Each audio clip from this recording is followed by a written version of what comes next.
I certainly think that some divorces, or sometimes when you divorce, it's kind of maybe premature. And I think a 3 months reflective period, as we have now, for some couples would be very beneficial. So it's very difficult to say.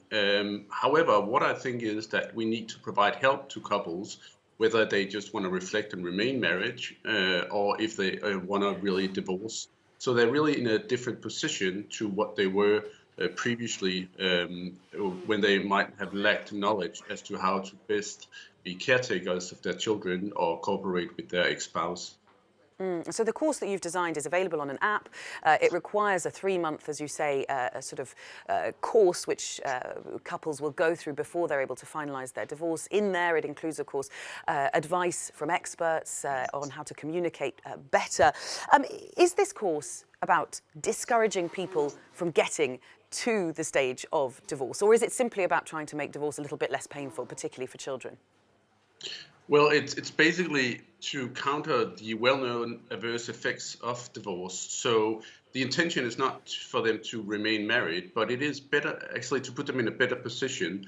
So the course is a course that lasts anywhere from half an hour to 14, 15 hours, depending on how much help you need, and you can actually do it in your own time. So it's specifically designed to counter adverse psychological and physiological effects of divorce, and it's been tested, so it's actually evidence-based. We know it actually works.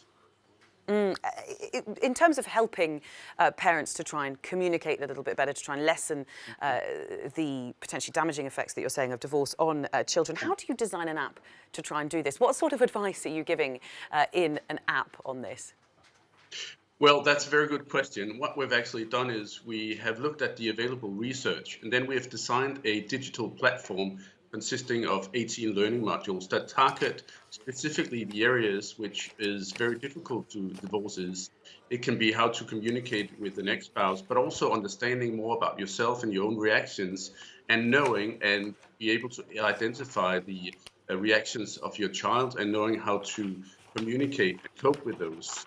So basically, that's been the intention, and then we've tested it an experiment with 2,500 Danish divorcees to see if our good intentions could actually translate into numbers that could support that it actually counters the adverse psychological and physiological effects. For example, reduce symptoms of depression or stress, or improve physical health, and it's been shown to do that over a 12 months period.